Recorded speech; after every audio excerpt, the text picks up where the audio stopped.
Realmente nuestra labor es ayudar a poner en valor la gestión de ese activo intangible de las empresas, que es tan importante, pero la vinculación que existe con la responsabilidad social es muy importante, porque al final es a través de la reputación como la responsabilidad social crea ese valor para las empresas e impacta en el negocio de una forma directa.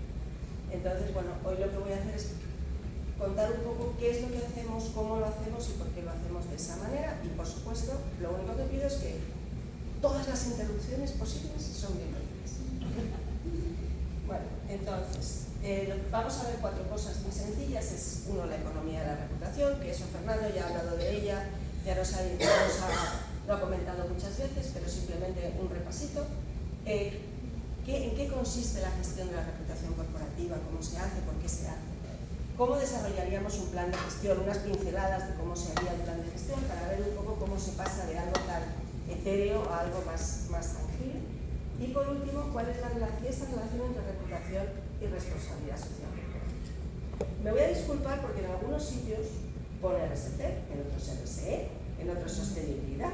En fin, yo soy producto del barullo que hay fuera y entonces ahí lo reflejo. Bueno, pues empecemos con la economía de la reputación. A ver, lo primero ¿por qué llegamos a trabajar en reputación? ¿Por qué la economía de la reputación? ¿Por qué todas estas cosas son importantes? Pues porque en los últimos, iba a decir 25 años, porque ya son algunos más, en los últimos 45 años lo que nos hemos dado cuenta es que el valor en las empresas ha cambiado el ratio entre lo que eran los activos tangibles y los activos intangibles. Esta es una gráfica un poco antigüita, pero que está preparada a partir de los datos de una consultora americana que se llama Ocean Tomo, en la que ellos lo que hacían era una valoración de la parte que correspondía, del valor de la empresa que correspondía a los activos tangibles, esos están en clarito, y los activos intangibles, esos están en oscuro. Y lo que vemos es que entre 1975 y 2020 ha habido una inversión total del valor. Esto quiere decir que hoy por hoy lo que vale más en las empresas no son sus mobiliarios, ni siquiera la caja que tienen, ni los edificios, es la marca, la responsabilidad social, la reputación, las patentes, el talento humano, todo eso que no es tangible, que es muy difícil de poner en los números, es realmente lo que está aportando, según esta consultora, un 90% del valor de las empresas. Realmente este dato varía. Si distintos ponentes que puedan hacer esta misma presentación, que utilicen distintas fuentes, van a mostrar ratios distintos. Pero lo que sí que está claro es que en estos momentos el ratio que representan estos intangibles es superior al 75% del valor. Luego es algo por lo que realmente merece la pena que las empresas se preocupen. Porque, como digo yo siempre, si no lo haces por virtud, hazlo porque te toca el bolsillo. O sea, al final es importante. ¿Y cuáles son esos activos intangibles de la empresa? Bueno, yo me refiero siempre cuando hablo de activos intangibles a los activos intangibles que utilizamos más nosotros, ¿no? Serían por una parte el propósito corporativo y los valores que de alguna manera guían hacia dónde tiene que ir la organización. Luego tenemos la cultura, que es el código que marca los comportamientos internos, qué se hace, qué no se hace, cómo se hace y por qué se hace. La marca corporativa, que al final es el baluarte hacia el exterior de ese propósito corporativo, es la esencia, la que guía y la que hace que cuando las personas piensen en nuestra empresa tengan una idea de qué es lo que somos, ¿no? Luego tenemos, por supuesto, sostenibilidad, responsabilidad social, es otra parte de los activos intangibles que tienen que estar alineados con el propósito y que de hecho son la articulación de esa parte social que ha llevado a que la antigua misión haya evolucionado hacia el propósito. Todo ello lo traducimos al exterior a través de la comunicación corporativa. Es lo que nos permite dar a conocer todo lo que hacemos. Y luego hay un último activo intangible que es un desgraciado, porque mientras que todos los demás residen en la empresa, este no reside en la empresa, reside en la mente de nuestros grupos de interés. Nos impacta muy duro, es súper importante, pero no lo controlamos. Son ellos los que deciden la reputación que tenemos. Nosotros lo que podemos hacer es trabajar en todo esto para que el resultado de aquí se alinee lo más posible con lo que queremos ser. Pero esto no nos pertenece a nuestros grupos de interés.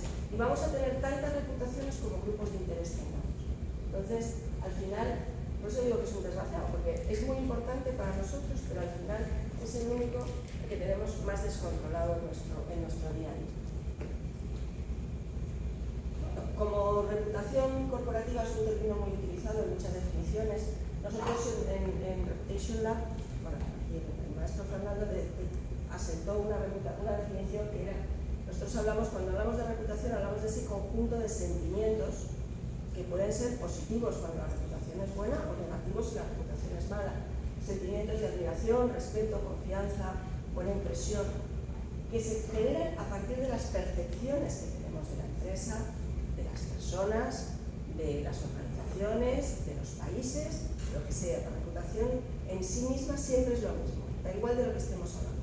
Cuando hablamos de reputación corporativa, esas percepciones se generan sobre determinados aspectos: la calidad de los productos, la oferta de productos y servicios, la parte del entorno laboral, los líderes que tenemos en la organización, nuestras políticas de responsabilidad social, el tipo de comunicación que hacemos, nuestras operaciones, nuestra atención al cliente. Todas, cuando hablamos de una persona, pues son otras cosas, cómo es el trato con ella. Cuando hablamos de un país, el otro día presentó Fernando, buscamos entender cómo son las percepciones sobre aspectos culturales, políticos, sociales y económicos. Pero lo importante es que estamos hablando de que esas valoraciones son las que hacen nuestros grupos de interés, no es lo que decimos nosotros, son ellos, y por eso nuestra reputación es pertinente. Ahora bien, estamos hablando de un concepto puramente emocional, estoy hablando de sentimientos y de percepciones, y sin embargo estamos hablando de un entorno empresarial, lo cual no parece que sea siempre lo más así, ¿no? Aunque no soy la primera que ha estado hablando aquí de emociones. Ayer nos hizo dos presentaciones muy interesantes precisamente sobre el tema de las emociones dentro de la empresa. Pero aunque sea un concepto emocional, al final hemos conseguido convencer a las empresas de que es importante porque impacta.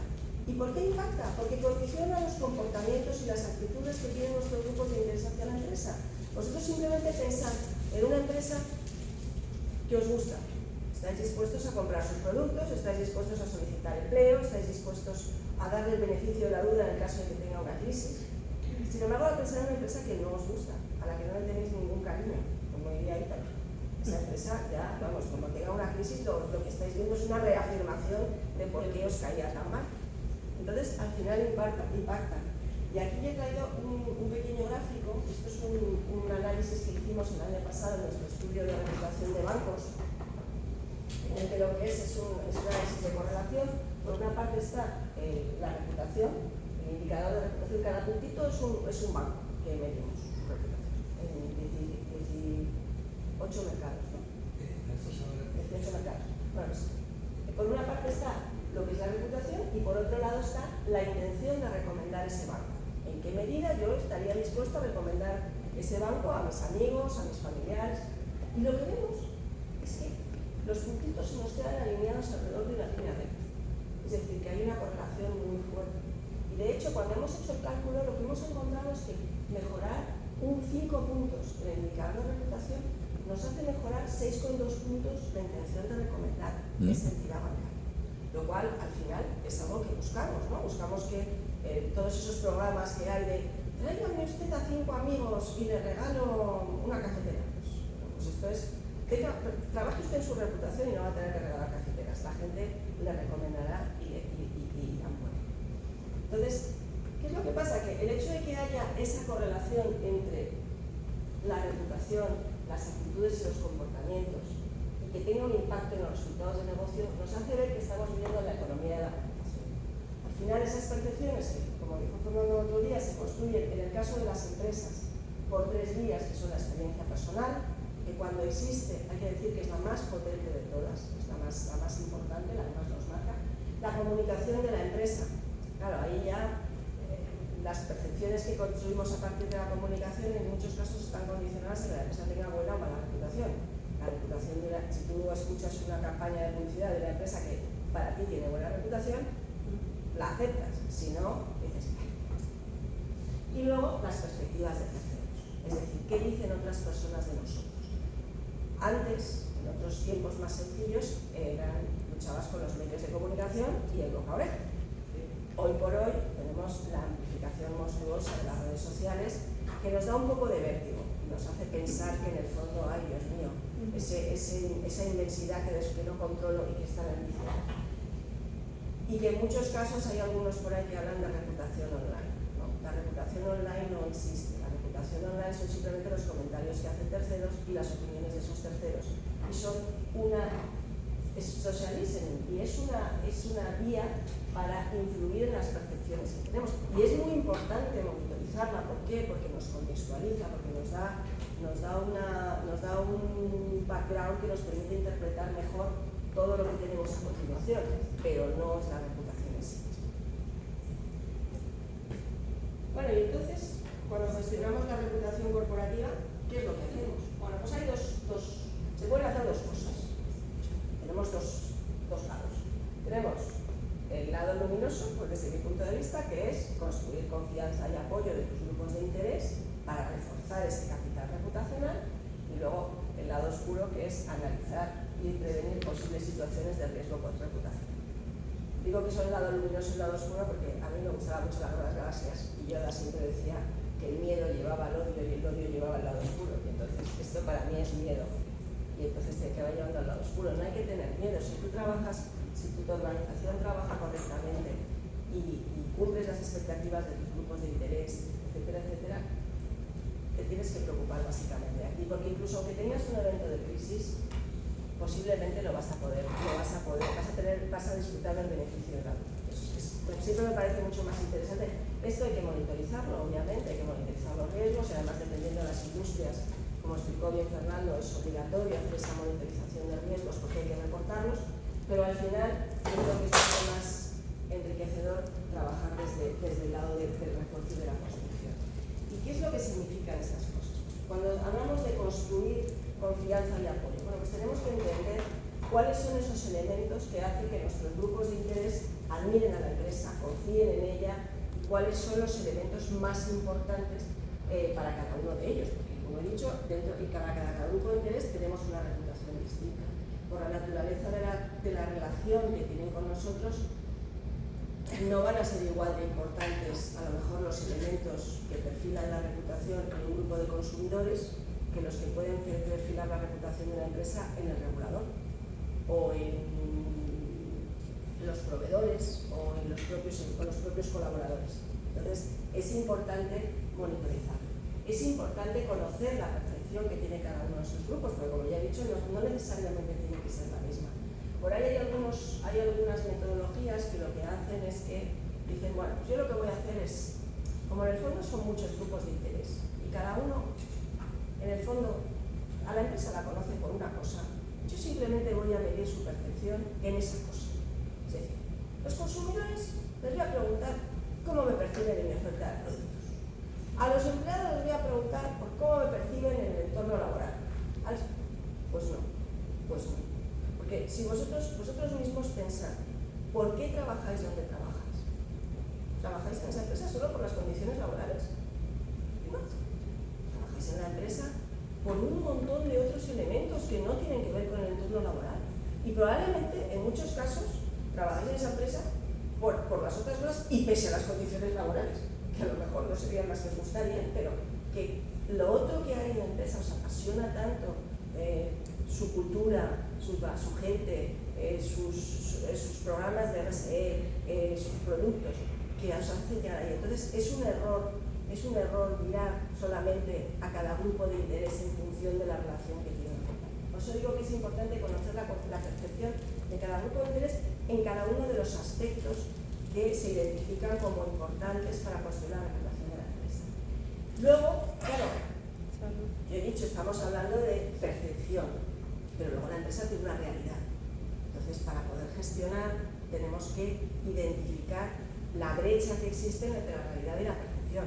Nos podemos encontrar que tenemos una buena percepción, pero que nuestra realidad no es tan buena, o que tenemos una percepción que no es tan buena y sin embargo tenemos una realidad estupenda. Entonces, eso nos da pistas de hacia dónde tenemos que ir con nuestra gestión. Y entonces, una vez que tenemos hechos los deberes, ya nos lanzamos a desarrollar nuestros planes y a organizarlos Y como yo soy muy pesada, pues a poner KPIs por todas partes para luego poder medir las evoluciones, cuantificarlo y poder de alguna manera, es una palabra inglesa que no sé cómo se dice en español, pero que todo sea accountable y poder llegar a un sitio y decir, mira, esto es lo que he hecho y esto es lo que he conseguido. Y al final es la forma en la que consigues que te sigan. Cuando gestionamos la parte, el lado oscuro, como digo yo, lo que hay que hacer es un poco lo mismo. Se identifican los eventos que dañarían las percepciones de la empresa, aquellos potenciales eventos de riesgo, ¿no? Tú tienes normalmente suelen ser muchos, entonces luego hay que priorizarlos, porque uno no puede, normalmente en un análisis de riesgos pues tienes que identificar unos 200, 250 potenciales eventos de riesgo. Reputacional, también hay que decir que normalmente los riesgos reputacionales no suelen ser riesgos puros, sino que suelen ser consecuencia de los riesgos operativos y de los riesgos financieros y otros tipos de riesgos de la empresa que dañan a su reputación cuando se conocen. Y luego, una vez que los has identificado, pues lo que haces es que evalúas el impacto, cuánto daño me van a hacer y qué posibilidad hay de que ocurra. Y en base a eso los priorizas. Y una vez que los has priorizado, pues dependiendo de las energías de la organización, pues te quedas con un número de riesgos, pues no sé, 15, 20 riesgos, y para cada uno de ellos desarrollas tus planes de mitigación. Y ya a partir de ahí ya no pones porque ya no sé cómo se hace. Porque eso ya lo hace la gente de las agencias de especialistas en gestión de crisis, que se lo saben mucho mejor que yo. Nati, sí. Una consulta. Sí. ¿En qué porcentaje, de acuerdo a la experiencia que ustedes han tenido, puede incidir el perfilamiento del CEO o de la alta dirección en estos temas de, por ejemplo, construir confianza o mitigar riesgos? Es una excelente pregunta. El CEO, la persona, el CEO y los máximos responsables de la empresa tienen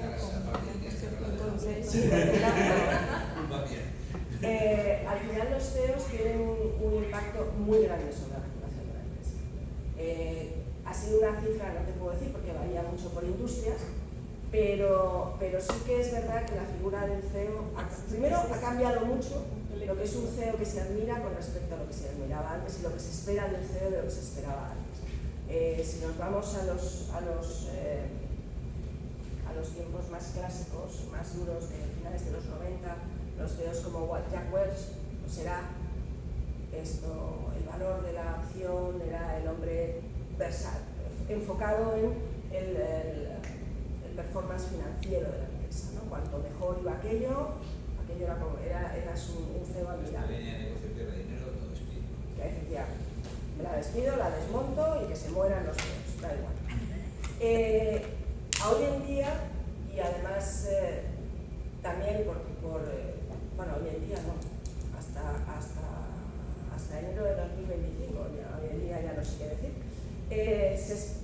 lo que se esperaba de los CEOs era que fueran los CEOs responsables, que tuvieran una gestión responsable de las empresas, es decir, una gestión que estuviera enfocada en que, por supuesto, la empresa fuera rentable, pero que la empresa también tenía que ser un contribuyente activo de la sociedad en la que estaba actuando. Y ahí tenemos el ejemplo de el Blackbird, BlackRock, con el CEO de BlackRock, se llama Larry. Ahora ha cambiado, ya no ponen no sé, es verdad que hasta que Trump juró su cargo como presidente en esta segunda vez y fueron todos como locos a besar el anillo, el propósito corporativo estaba integrado en todas las memorias de las empresas, la carta dirigida a los accionistas y tal igual. El año pasado estuvimos en una conferencia de la Asociación de Comunicadores Europeos y hubo alguien que se dedicó a contar de cuántas memorias corporativas había desaparecido la palabra propósito, y me parece que era como el 70 o el 80%, ya no apareció la palabra propósito, ya no se hablaba de propósito, ya no se hablaba de RSE, porque estamos en tiempos más oscuros. Pero sí, la figura del CEO, para lo bien o para mal, sigue teniendo mucho peso. ¿Cuál es el problema?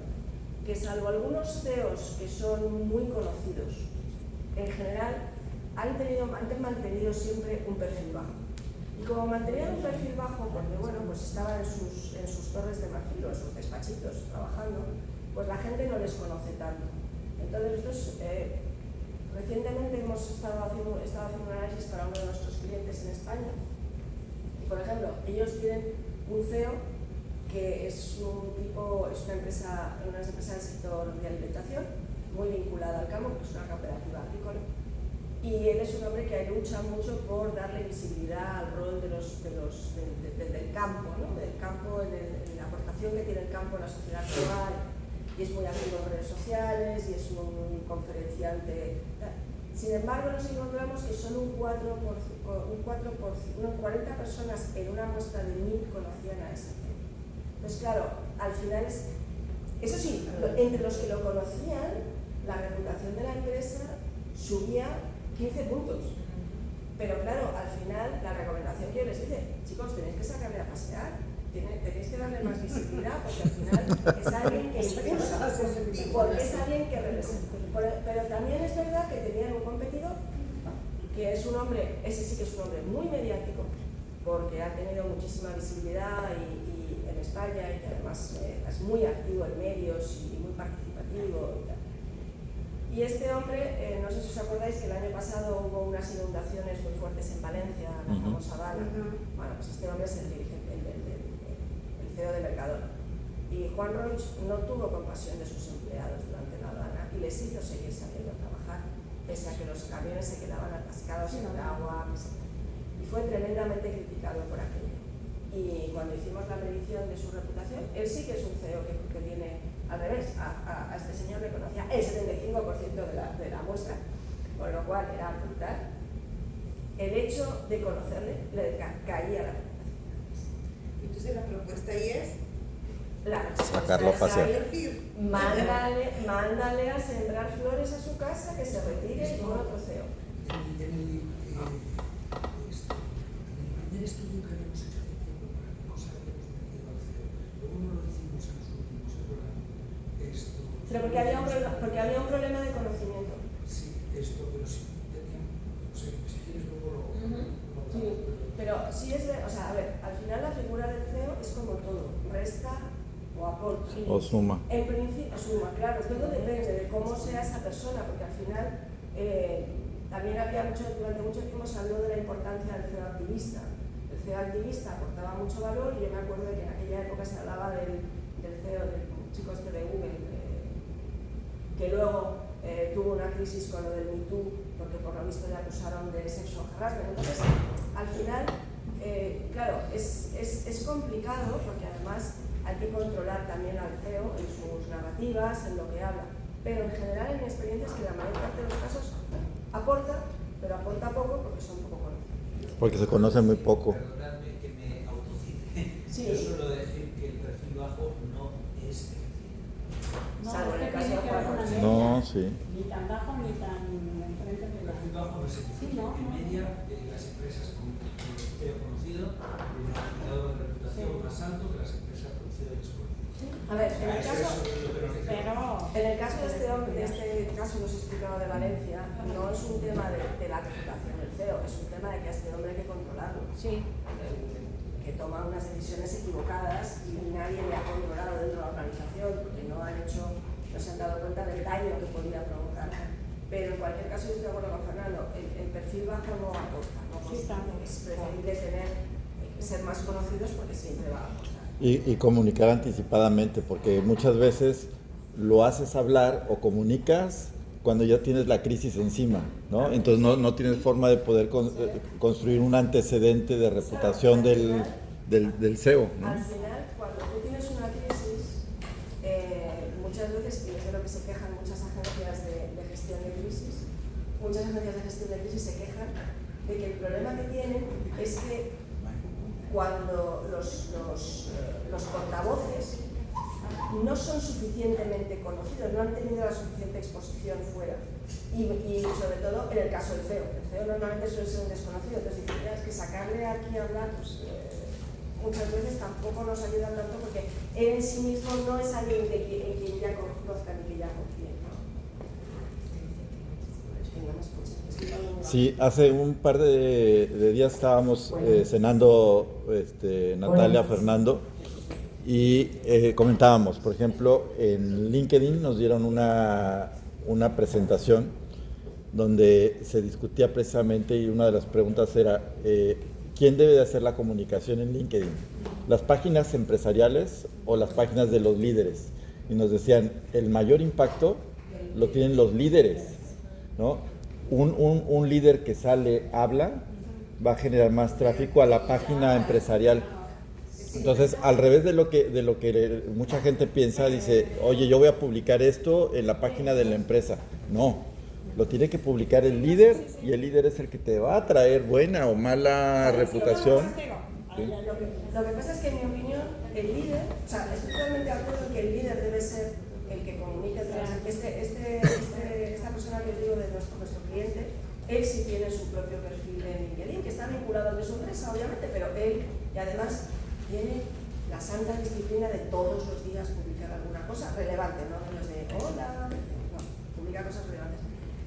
Y además, creo que, en mi opinión, lo que no hace es perder de vista que él, cuando está hablando en el LinkedIn, él es el CEO de su empresa, no es él. Con lo cual tiene mucho cuidado con los temas de los que habla, sobre cómo habla, el tono que mantiene y todo eso. Porque hay muchos CEOs que es verdad que gestionan sus propias páginas, sus propias redes sociales, y muchas veces, pues no sé, como que se les olvida y ya, pues a título personal, no se dan cuenta que todo lo que dicen se vincula con la empresa. Entonces, ahí yo creo que el ejercicio por parte del área de comunicaciones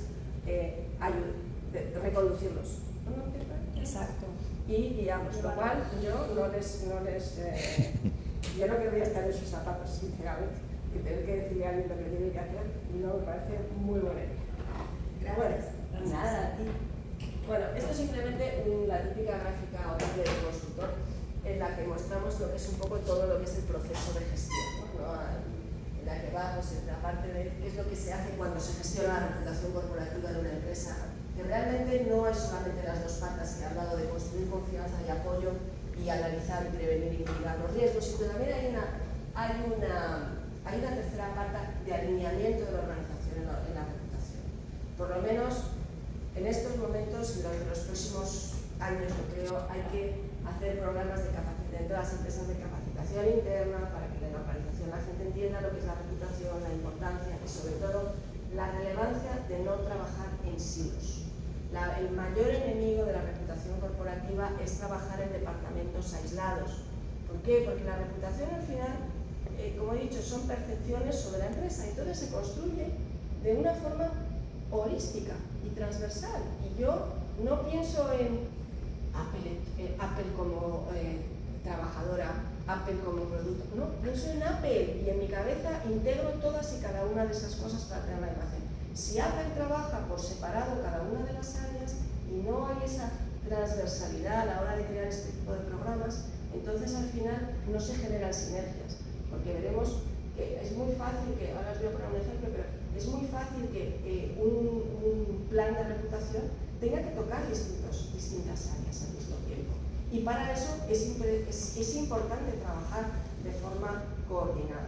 La solución clásica, cercana y casera, mientras se cambian los modelos organizativos, es hacer comités transversales en los que, bueno, pues las personas, hay unas personas que se reúnen y que van haciéndolo y que luego se apoyan en los distintos departamentos para poder sacar adelante los planes.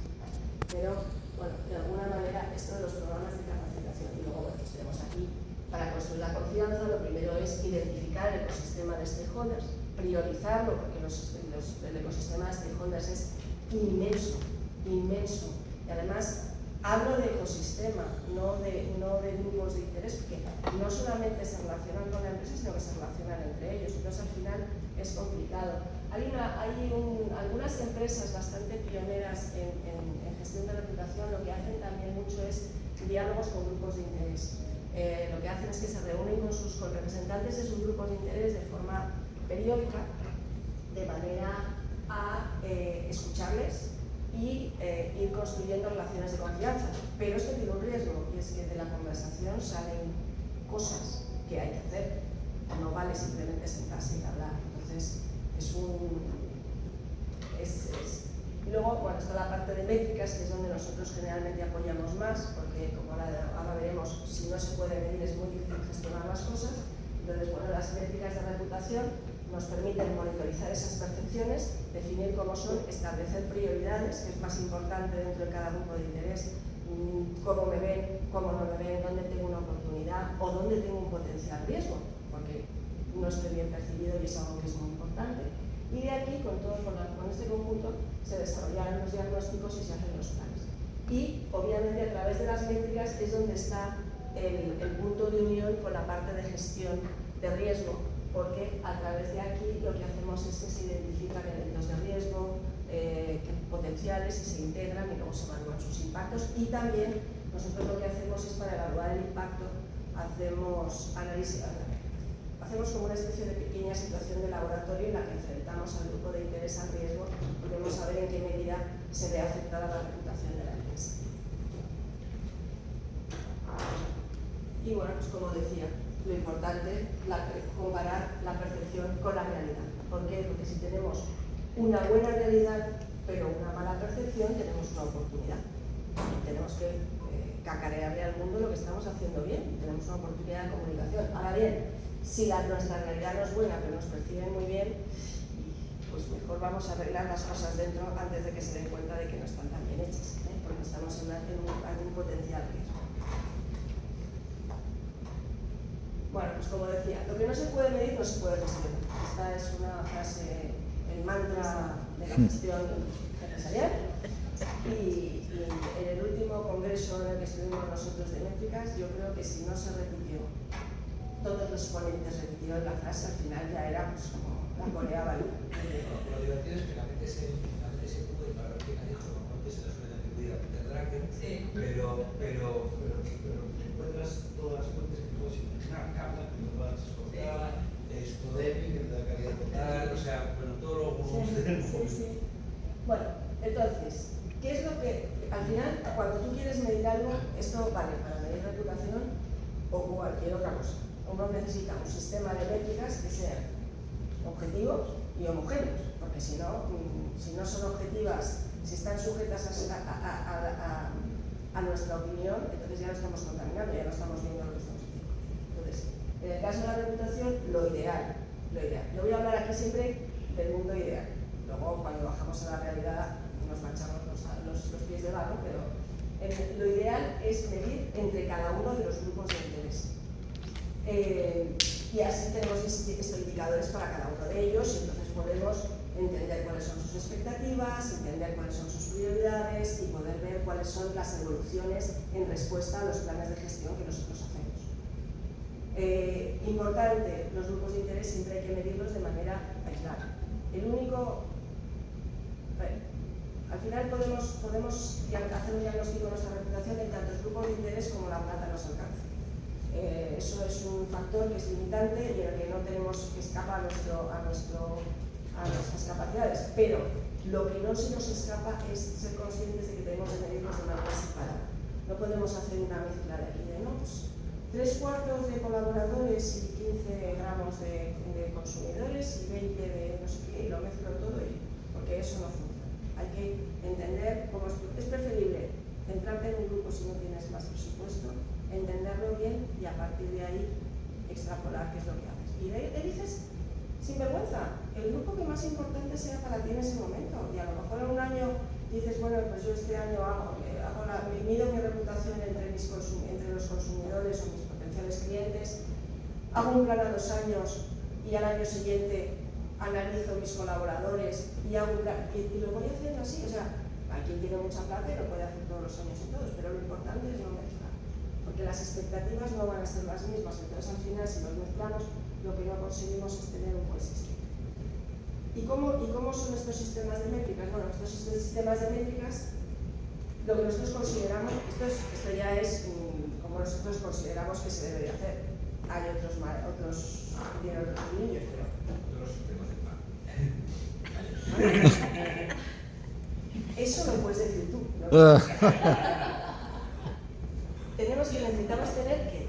necesitamos tener un indicador emocional, que medir los sentimientos de admiración, respeto y confianza que tiene hacia nosotros, que es la reputación.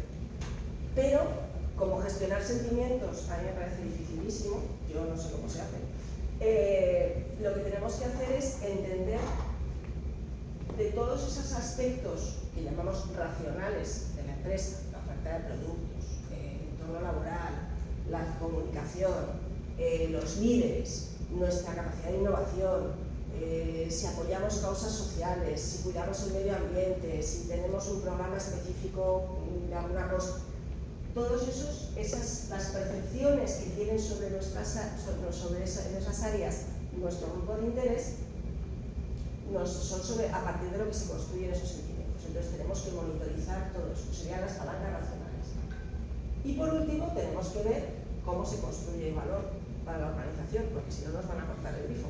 Entonces lo que vemos es, como resultado de esta reputación, qué intención de apoyo tienen nuestros grupos de interés. Pues tienen intención de comprar nuestros productos y servicios, de recomendar nuestra empresa, de concedernos el beneficio de la duda, de pagar un poco más por nuestros productos, de comprarnos antes que a nuestros competidores a igualdad de precio, de solicitar empleo, de invertir en nuestra empresa. O sea, ahí pueden ser muy variados.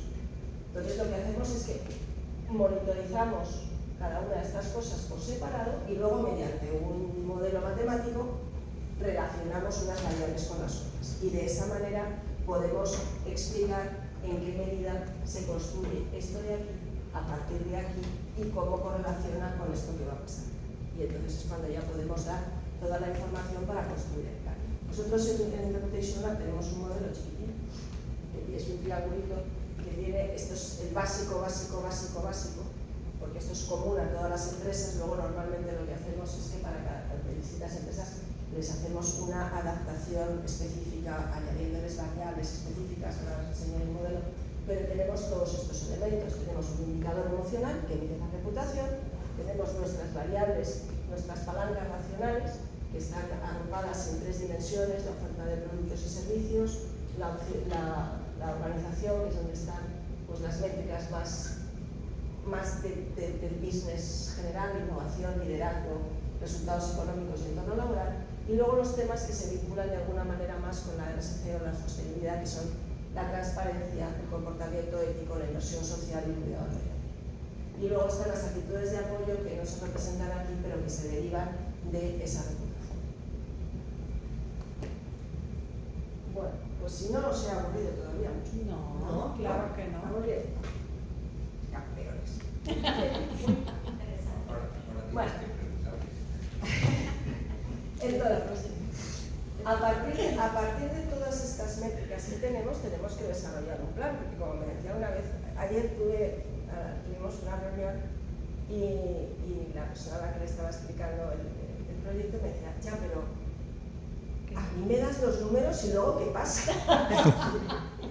Y digo, bueno, yo te doy los números y a partir de ahí construimos qué hacer. Entonces, ¿cómo hacemos? Bueno, pues tenemos evaluada la reputación y vemos pues, cómo se aplican las métricas. Vamos a poder identificar dónde estamos bien, nuestras fortalezas, nuestras debilidades, cómo hemos evolucionado, o si es la primera vez, simplemente cómo estamos con respecto a nuestros competidores.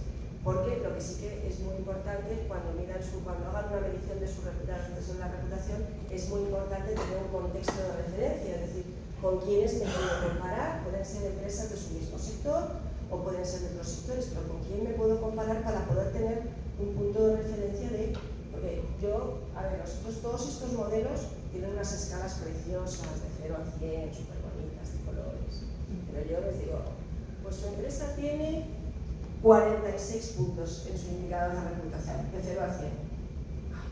Vaya, 46 puntos, pues no llego a 50, pues qué mal estoy. ¿Qué voy a hacer? No, es que todos tus competidores tienen 35, que te sales. O sea, puedes mejorar, pero estás muy bien. Probablemente eres un banco. O te digo, no, es que todos tus competidores tienen 82 puntos. Ay, madre mía, tenemos que hacer algo. Entonces, es muy importante tener un contexto de referencia que te ayude a saber dónde estás en todo esto. Luego, por supuesto, los modelos de reputación tienen muchas variables, como os he dicho. Entonces, tenemos que ver cómo es nuestro desempeño, o sea, nuestra puntuación en cada una de esas variables y cómo de importante es la variable. ¿Para qué? Para priorizar. Porque no vamos a poder trabajar en todo, va a ser imposible. Una de las primeras cosas que a mí me enseñaron cuando llegué a la escuela de negocios es que gestionar es decidir.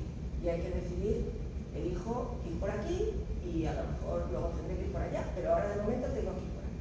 Entonces hay que decidir y tenemos estos análisis nos permiten ver qué variables, dónde tenemos áreas que simplemente hay que mantener, dónde tenemos prioridades de mejora o potenciales riesgos porque estamos peor que los demás.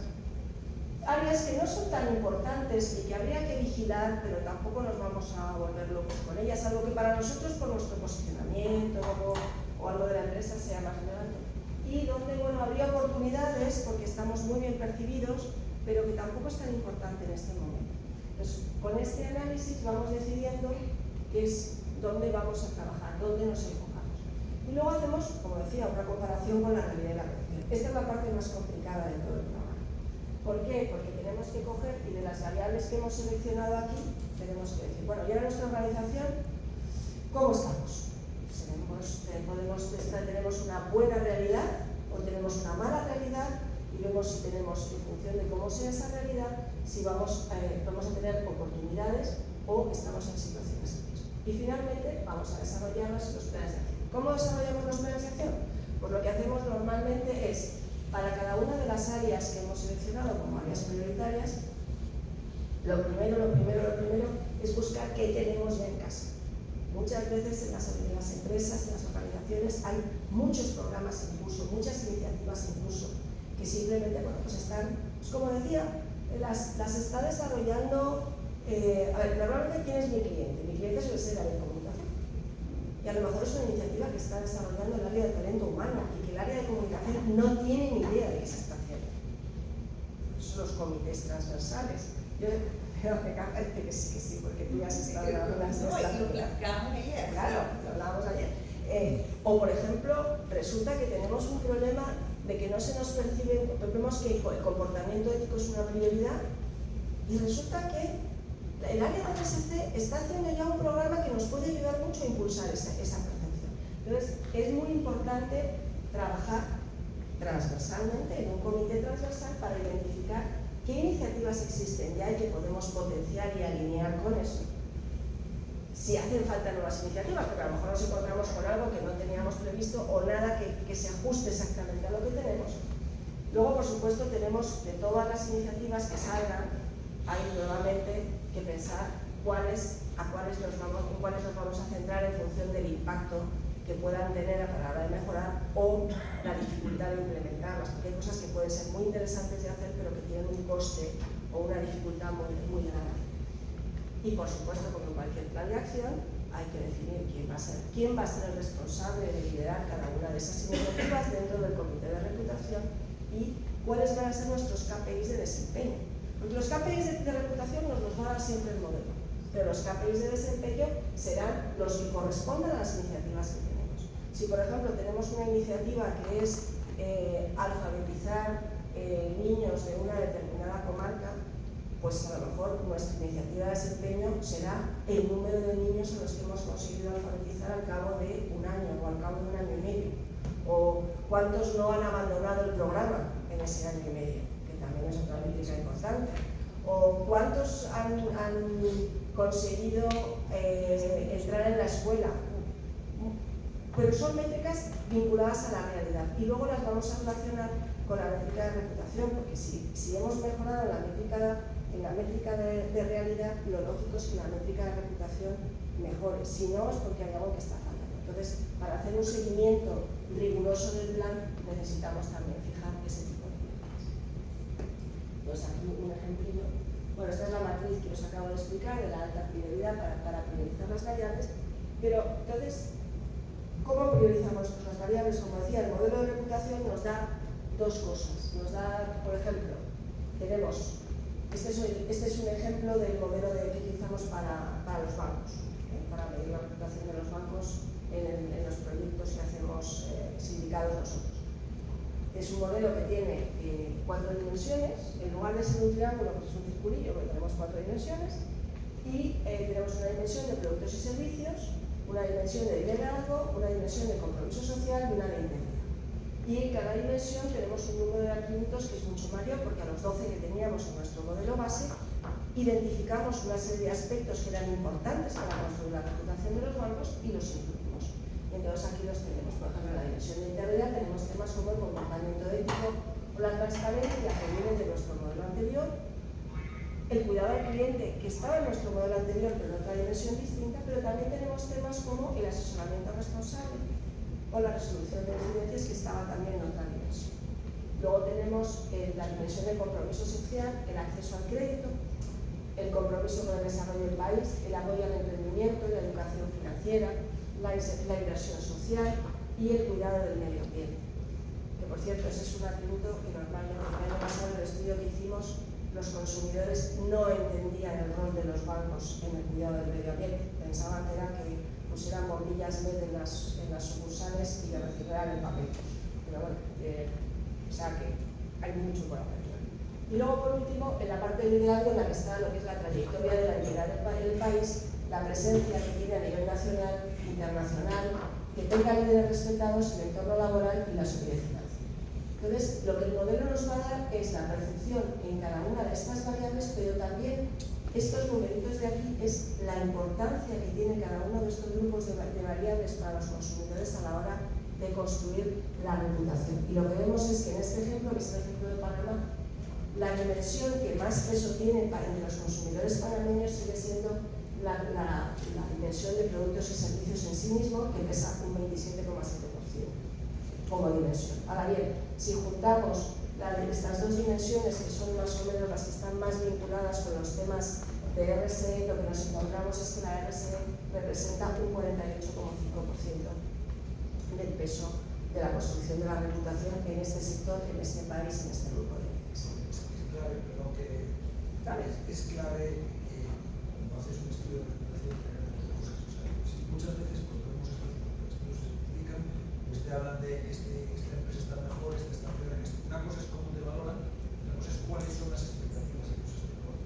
Porque eso es lo que va a permitir lo que va a hacer ahora Natalia y ahora cómo gestiono. O sea, no es decir solamente este atributo es mi mayor fortaleza, sino este atributo es lo que más les importa, por ejemplo, a los consumidores o a los inversionistas o a los colaboradores.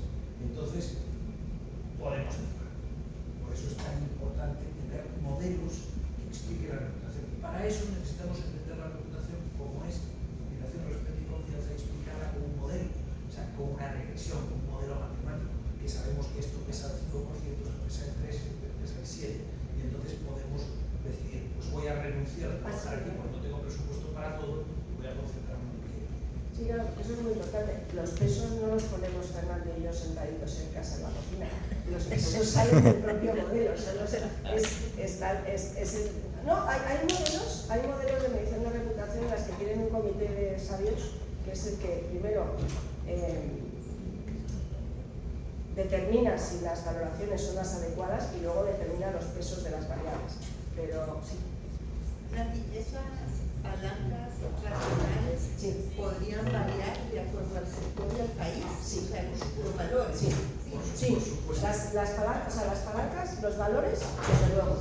Y las palancas, nosotros para otros sectores utilizamos otras palancas. Por ejemplo, cuando hemos hecho modelos en alimentación, pues hemos incluido temas como el avituallamiento de cercanía, el apoyar a las comunidades locales, la gestión del agua, muchos temas que sean sanos, que sean sí, los productos sanos, la adaptación de los productos al gusto local, eso también es muy importante. Entonces, las variables racionales pueden cambiar. Lo que no cambia nunca es el indicador de reputación. Eso siempre es admiración, respeto y confianza.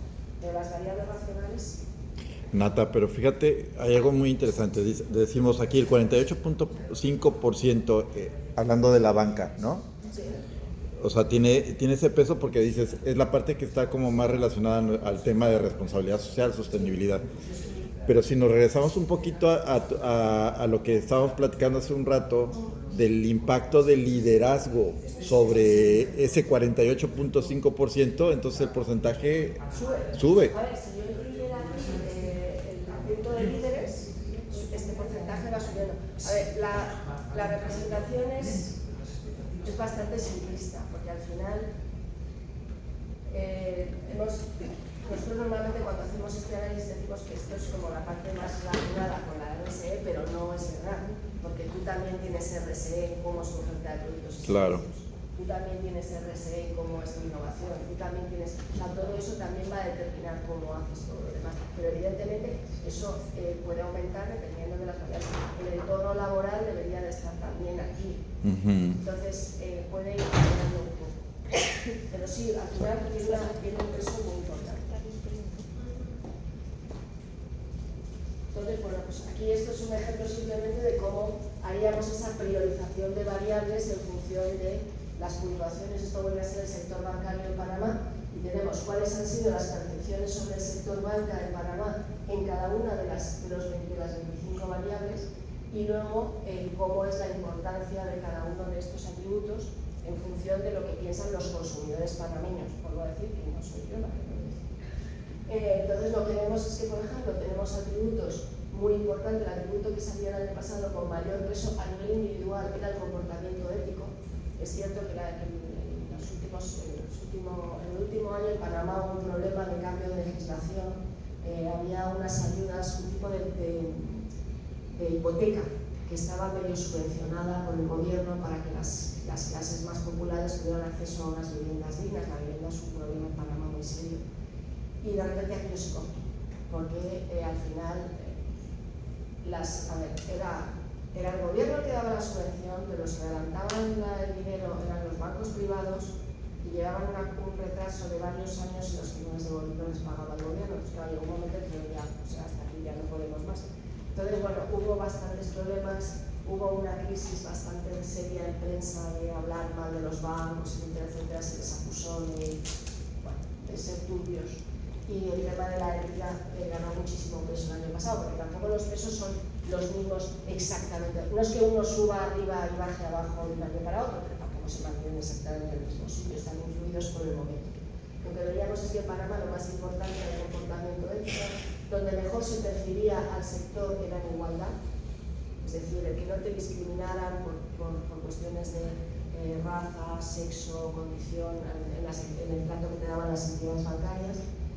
Otras dos fortalezas eran la trayectoria, es decir, el tiempo que llevaban operando en el mercado, se les percibía muy bien, o la solidez financiera, gracias a Dios, porque si no se hubieran percibido sólidos financieramente los bancos iban muy mal. Pero el gran talón de Aquiles de todos los bancos en Panamá, y ya os puedo asegurar que es el gran talón de Aquiles de todos los bancos en la región, es el acceso al crédito. Acceso al crédito es un atributo muy importante porque la gente necesita crédito tanto a título personal como a título empresarial. Cuando estamos hablando de empresarial estamos hablando de pequeños emprendedores. Se quejan porque hemos hecho preguntas en abierto de qué era lo más importante para ellos, y el tema del acceso al crédito siempre es un punto complicado. Pero bueno, con este tipo de cuadro, lo que podemos es tomar una decisión y decidir en qué áreas decidiríamos dónde tenemos fortalezas, que nuestras fortalezas estarían por aquí, y nuestras debilidades están donde tenemos las puntuaciones más bajas. Pero luego, si vemos qué es lo que pesa más, realmente nuestras fortalezas están aquí. Se nos ve como un sector con un alto comportamiento ético pese a las críticas, la presencia nacional, el desarrollo tecnológico, la seguridad operacional, que hay igualdad, bueno, con un buen grado de innovación, tampoco para menos, pero tenemos riesgos en acceso al crédito, la percepción de internacionalidad, se les ve como bancos muy locales, la agilidad operacional, es verdad que se tarda mucho a la hora de hacer las operaciones, son muy lentos, el apoyo al emprendimiento. Entonces, probablemente mi recomendación a la banca en Panamá sería a lo mejor trabajar, ver qué podríamos hacer en estas áreas, porque estamos hablando de percepciones, luego hay que ver cómo es la realidad. A ver, el niño de la tercera fila. No.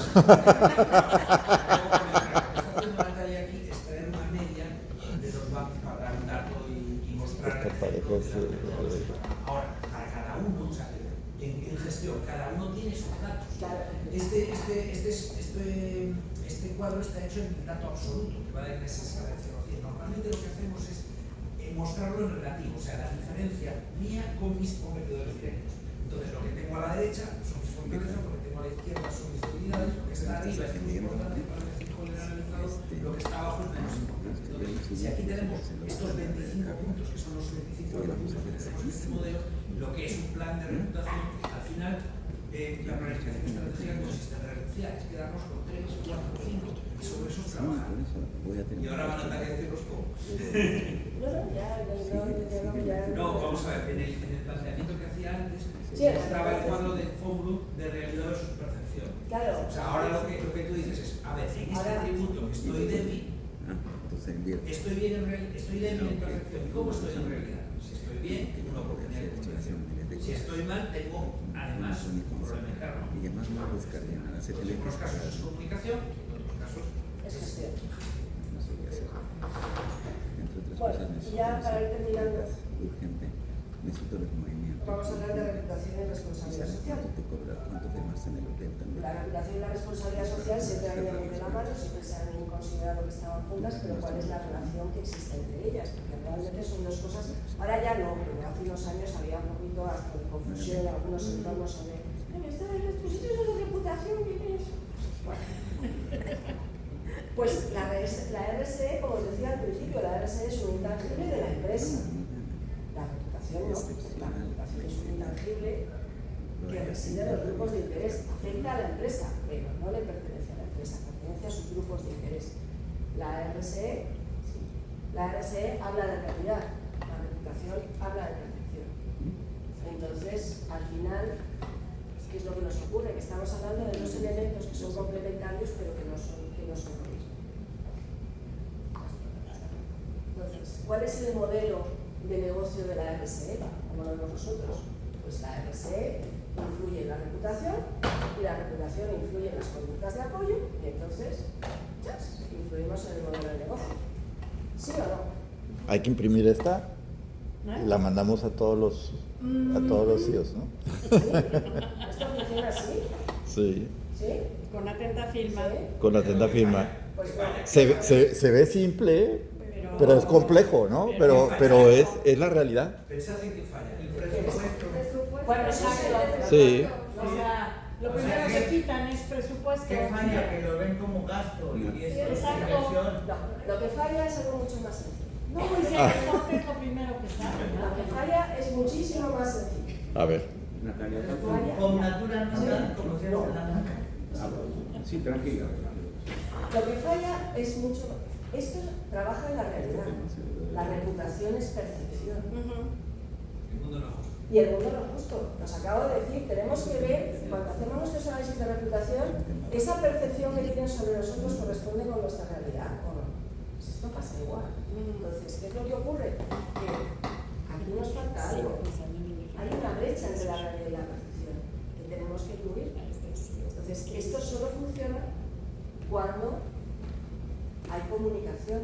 Si esto no se conoce fuera, no impacta. Su magia sobre esto y esto no pasa. Entonces necesitamos que las acciones de la RSE se conozcan, que las empresas deben conocer sus planes, porque si no tienen el efecto deseado sobre los grupos de interés, no modifican sus percepciones y por tanto no tienen ninguna influencia sobre la reputación. Ahora bien, sí que es cierto que para esto hace falta un presupuesto. Sí, y el low profile entonces es el que lleva. Es que yo me dedico un poquito a eso, entre esas dos, en los temas de cultura organizacional. Entonces, bajo el modelo también hacemos un plan de comunicación, así le llamamos nuestro entreklave, es un plan de comunicación y gestión de la reputación, sin llegar a los temas tan complejos como ustedes. Pero entonces, cuando tú le dices al dueño, normalmente en las grandes empresas, en las corporativas puede haber, pero en las pymes, en las mini pymes, donde muchos de los empresarios que son emprendedores, que son dueños, que son vendedores, son todos, están tratando de ver el valle de la muerte, donde el crecimiento les implica grandes riesgos y grandes inversiones. Cuesta muchísimo trabajo que entiendan que tienen que meter en su agenda y en su presupuesto dinero a la comunicación. y a la formación de los managers, de los gerentes y los mandos medios que van a ser como embajadores de esa cultura. Entonces, ahora, ahí viene donde nos cae a nosotros la tarea. Nosotros como líderes de este movimiento, tenemos que tener un storytelling, una narrativa tan poderosa que logramos hacer entender, no solamente para que paguen nuestro servicio como valor percibido, sino la importancia y la trascendencia de invertir ahí.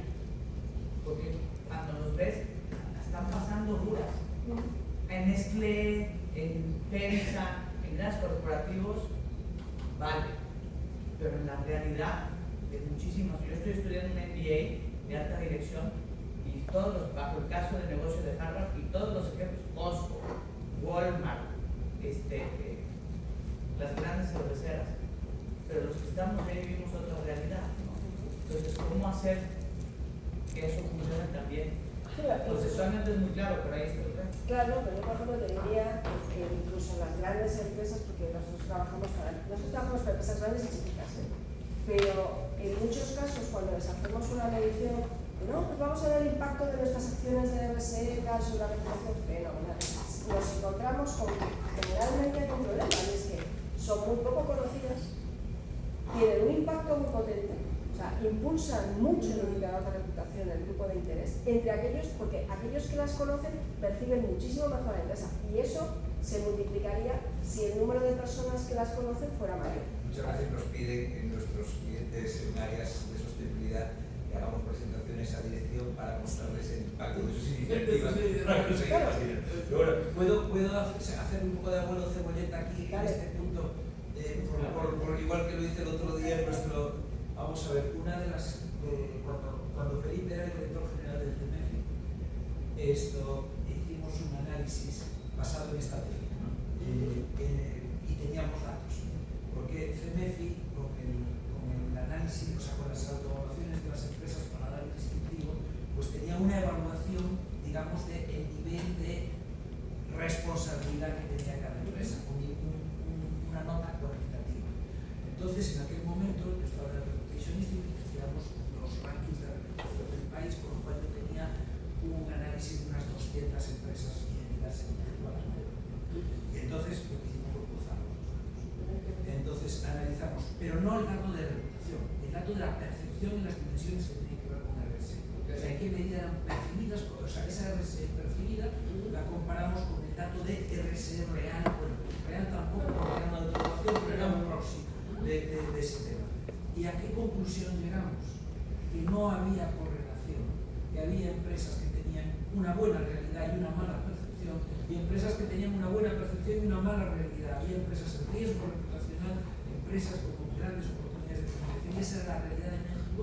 Lo hicimos en el año 2014 y en el año 2015 los lectores de Klaus nos dieron el premio Ganar-Ganar a ese trabajo de investigación. Esto creo que es bastante interesante el hecho de que haya todas esas oportunidades de comunicación. Cuánta gente lo hace bien y el mundo no es justo y no se le premia en reputación, que es lo que al final construye valor económico también. Exacto. Perdón por ser abuelo cebolleta, pero es que en este caso, además aquí tenemos varios de los protagonistas, y esto pues me apetecía contarlo. Estamos en familia. No, pues ya vamos a terminar porque tenemos que examinarnos todos. Sí, pasa por acá. Así que voy a pasar esto y me voy a ir al final. Nati, pero a ver, solo Sí. como última reflexión. Sí. Sí, en la práctica es posible revertir la reputación de una organización con un plan de acción. O sea, sí es posible. Sí, con paciencia, con tiempo y con Sí, consistencia. O sea, al final, el problema, mira, cuando yo empecé a trabajar en estas cosas, primero empecé a trabajar en branding. Y entonces todo el mundo llegaba y decía, es que queremos hacer un posicionamiento de nuestra empresa porque tenemos que refrescar el que tenemos, porque es que queremos algo como lo de Coca-Cola.